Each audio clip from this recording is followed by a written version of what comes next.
soul, soul to soul, soul to soul. Dear viewers, welcome to the show, Soul to Soul Talk Show. Today, amongst us, we have Brother Roy, who has been surrendered in Global Retreat Center, UK, for past 20 years. In the last episode, we talked about his personal and professional life. Let us explore more about his surrendered life. A very warm welcome to the show, brother. Thank you. Brother, we would like to know about when did you surrender yourself? Why did you surrender yourself?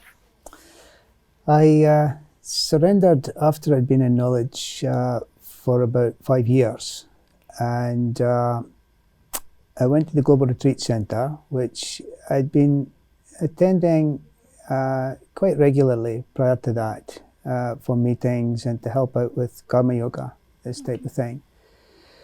And Daddy Janki actually was doing a tour of Scotland, and she suggested that I go to the retreat centre for a period to help out for a longer sustained period.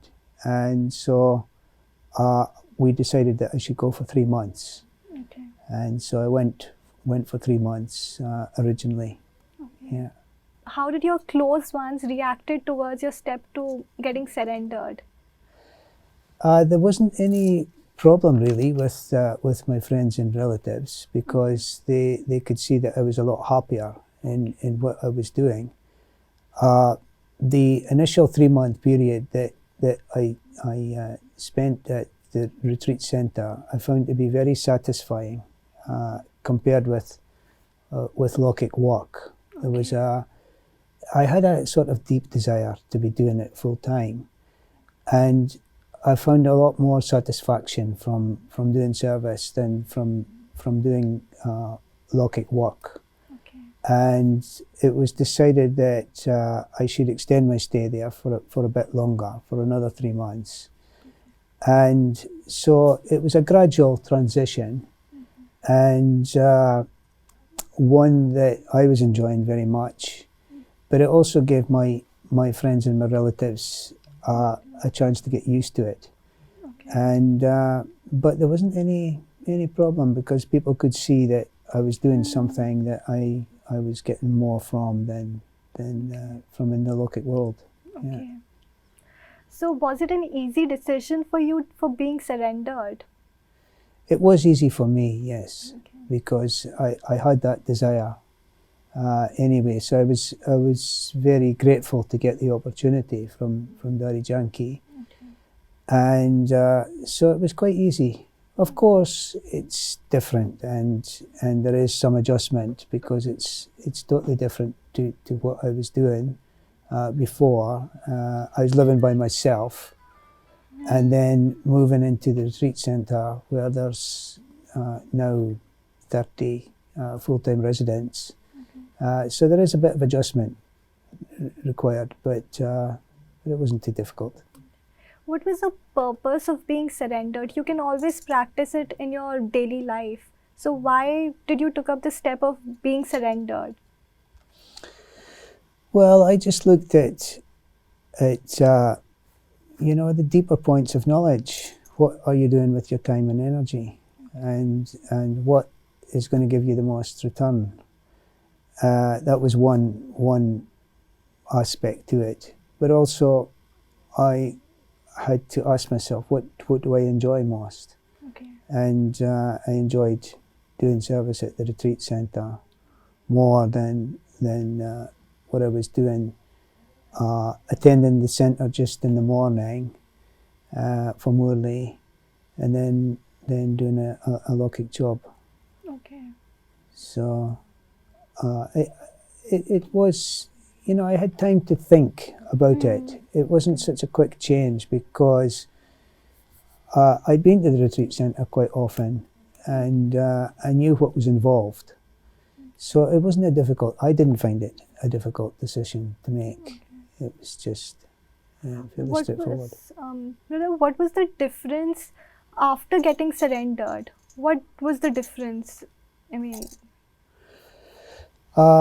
You mean the experience that I was having. Is Yeah. that sort of difference? Yes. Well, just this feeling that it's a more worthwhile thing to do. Okay. It's a very elevated thing to be doing, and such a big honour, actually, I thought, to be asked along, to be involved in this type of godly service. I found it a big honour. And so I felt quite humble about it, actually. Brother, were you single or married, like before getting surrendered? I've always been single, yeah. But I was actually, just before I came into knowledge, I was engaged to be married, which had to change, obviously. So how did people reacted towards it? Was it acceptable for you to follow this surrender life? Yeah, I think mainly most people, because they could see that I was more contented with life, then people didn't have a big issue about going into a surrendered lifestyle. And it was a gradual transition. And I'd been in knowledge for about 5 years before I became surrendered. So people could see massive changes in my lifestyle in that period. So the step from being a meditation student to a surrendered BK, it didn't really surprise them much that I was going to do that. And actually, after 4 or 5 years in meditation, most of the people that I used to associate with were doing the same things, which I wasn't interested in any longer. So I didn't have that friends any longer, and I found that I had maybe 4 or 5 people that I'd known for the most of my life that stayed friends, and that was a big lesson, actually, to see that these were the real friends I had. They didn't mind if I was practicing meditation or what I was doing. It was just a natural friendship. So it was a fairly easy transition, and people accepted it quite well, I think. Mainly because they could see that there was benefit in it for me. And even the people that I wasn't friendly with any longer, the ones that I was going to the pubs and going to the football, I could sense that they could see I was doing something that they would like to do themselves, but they just couldn't do it. And so there wasn't much resistance or objection to people. I think souls recognize. They can see when you're doing something with a spiritual content that they actually know, when they're being honest with themselves, that they're not happy either. And so when they can see that change, when they can see a change, when they can see that somebody's more peaceful or more happy, then they maybe say, well, it's not for me, it's not something I can do, but he's doing something that's worthwhile. We should all appreciate, they might have that feeling. Yeah, that's right. Appreciation and respect. They respect it, yes. Brother, how did your fiance reacted to it? Did she accept the fact that you were getting surrendered? So what was her reaction towards it? Well, she was quite disappointed, actually. I broke off with my fiance just as I was coming into Gyan. And so the surrendered stage was about 4 or 5 years after that. But yeah, she was quite disappointed, but at the same time she could see that I wasn't leaving her for somebody else or something like that. So it was difficult. It was difficult separation, but we stayed friends anyway. And we're still friends now. Rather, the human relation was less important to you than this path. Yes, I could understand that that I couldn't do both. It wasn't going to work doing both, having a foot in both camps. Okay. I could see that that wasn't going to work. And I knew it was a difficult decision. And I knew it would hurt, when you're breaking off from somebody that you're so close to. And so I knew that. I was prepared for this period when it would be difficult. And but I knew at the end of the day that my relationship with God was going to be more important, and that would be eternal. Does the lifestyle completely changes, or does the attitude towards life changes?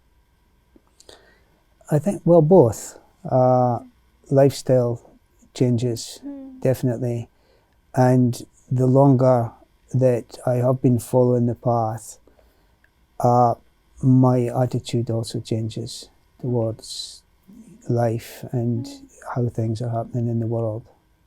There's a clearer understanding, there's a deeper understanding, and I can now accept, because I know through Baba's knowledge what is actually going on now in this transitional period that we're in this auspicious confluence age. It's only once in the whole cycle that we've got this opportunity to be with God. And so I have to take the most benefit I can from that. And this confusion that I had earlier in my life before I come into Gyan, that's all gone now, because I've got explanation through Raj Yoga of karma, of the three worlds, of the three aspects of time. Okay. So we can see things in the world, or I can see things in the world that are not nice, but at least I understand now why things are happening the way they are. Brother, do you think people get more self-centered when they get surrendered? That's a good question. And I think it's different for different people. And my experience was that, I did sort of go into a little cocoon for a while. And was very strict on myself. But as time sort of moves on, and a realization of the task and the job of world transformation, and the fact that we have to spread the knowledge and help other people, takes you out of this cocoon again. What kind of a service do you do? Like social service you do? It's only spiritual service we do. Okay. It's the Global Retreat Centre, which is in UK. So we run retreats every weekend. Okay. We have got big programs from time to time. In the summertime, we've got a program now called Peace in the Park. Okay. Last year, we had almost 5,000 people came over 2 days. And this year, we're looking to hopefully double that amount of people. And it'll be over three days period this time. So we've got retreats, and we also run courses for the public in positive thinking, meditation, stress-free living, anger management, this type of thing. Yeah. But we meet people from all walks of life. So many different people from all over. It's quite magical, actually. Why do you think people should basically surrender themselves and take up spirituality as a part of their life? Well, it's not such an easy thing to do, I think, to surrender. It's not something that everybody would want to do, I don't think. It's purely a personal choice, I think, at the end of the day. And everybody has to sort of assess that for themselves. Yeah. Do you think everyone can get surrendered? Is it that easy to get surrendered? I don't think so. No. For me, it hasn't been such a difficult thing to do, but I don't think it's something that everybody. It's quite clearly not something that everybody wants to do. Okay. Brother, after spending 20 years in this organization, do you ever feel like it's very boring, and do you ever feel like leaving it? No, I've never been bored at all. I've had my ups and downs, and went through periods where I've had to do some internal work, but it's never been boring, and I've never thought to leave. Sometimes I've thought maybe it would be nice to be in a, at the Global Retreat Centre. We're under the spotlight all the time, and it's busy. There's a lot going on, and sometimes I think, well, maybe it would be nice to be in a little centre somewhere in the south of India or something, out of the spotlight. But I've never thought to leave the knowledge, leave Baba, and definitely not boring. No. Okay. Brother, did anyone motivated you to surrender your life? Who's your role model? Any role models? Anybody you look up to? Well, I wasn't sort of pushed into anything. I could make up my own mind because of the background I come from. In our culture, you're allowed to do that. You're allowed to make up your own mind what spiritual path you want to take. But I think since I came into knowledge, I've spent a lot of time listening to Daddy Janki. She's sustained us in the UK for so many years, and also Sister Janti. I take a lot from her classes. Sudesh Ben spent a long time with us as well. So, and Daddy Gulzar. Of course, everybody loves Daddy Gulzar. She's a great example. Brother, please share one of your best experience you've ever had while meditating, because people find it very difficult to meditate, and after that, even to experience meditation, it's very difficult for them. So what experience you had? Please share. I think meditation's like anything else. It's like, for me, it's like learning a musical instrument. You get some techniques on how to play the musical instrument, but it's how much practice you put in will give the results of the music you play. And for me, meditation is the same thing. It does work. It does make you peaceful. It does make you happy. And it can do so many things for you, but I must take the time to practice. Okay. And so when I'm giving courses, I always say this to people, students who are doing the course. First question, how much time can you set aside each day to meditate? Have you thought about that? And most of them say no, they haven't thought. And so I think you have to set aside that time every day. You have to make it important. I have to tell myself it's a very important thing for me, for the self, to be doing, and make it enjoyable. And so my experiences have been that I have to motivate myself to do it, and the more effort I make, the more I will get back from it.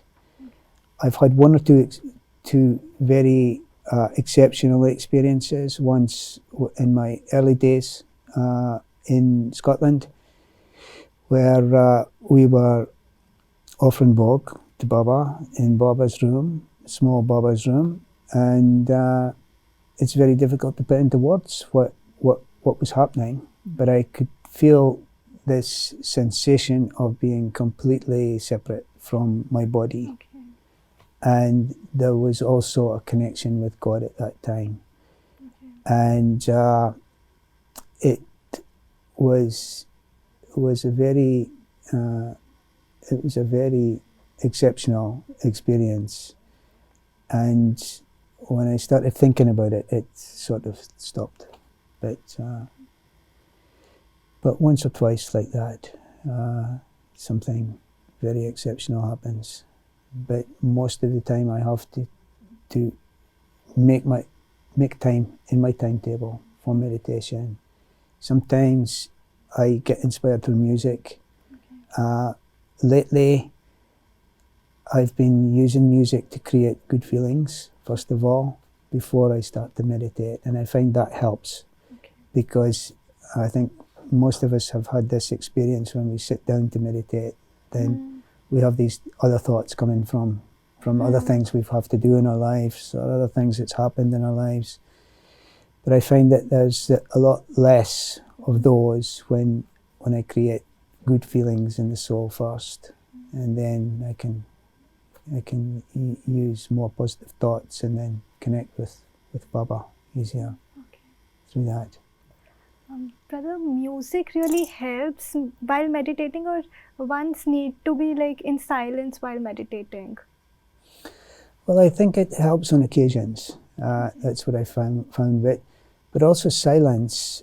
One of the slogans that we hear in Raj Yoga meditation is that silence is more powerful than science. And every year when I came to Madhaban, I used to spend 3 or 4 days in silence up in Pandav Bhavan, and that, amongst other experiences, with some fantastic classes we had from our seniors, and so many experiences all rolled into one in Madhaban, that I wasn't actually able to identify what silence was doing until recently. Only a couple of years ago, I spent 3 or 4 days in silence up in Scotland on a small retreat with some of the brothers from Oxford. And the silence had this very, very powerful effect of it was like almost, I felt was like formatting. That's the word that comes. You know, you format a computer hard disk, and I could feel all this waste thoughts and things were all going. They all left, and my thoughts became slower and more powerful, more determined. So silence for me is a great thing to do, to sit in solitude. And I do that nearly every morning after our Amrit Vela, that period between Amrit Vela and class. I like to spend in solitude. Brother, how do you feel while meditating? Well, meditation has given me this feeling of being separate from the body, being a bodyless soul, being a spiritual being, and that helps me to connect with God. So it's during and after I feel this happiness, peaceful feeling, and afterwards sort of a powerful feeling. It's difficult to explain, and it's different at different times of the day. I find that Amrit Vela between 4 o'clock and 4:45 is a time to take power from both Baba and Brahma Baba. There's an avyat, angelic power to be tapped into at that time. And that is definitely the most important time of the whole day. And when I make sure that I have got full attention during Amrit Vela, then the power I take at that time lasts for the whole day. And so Yeah, Amrit Vela. Brother, what is your goal of life? My goal now is to become pure as quick as possible, Okay. to become karmatit. Brother, can you define what is karmatit in brief?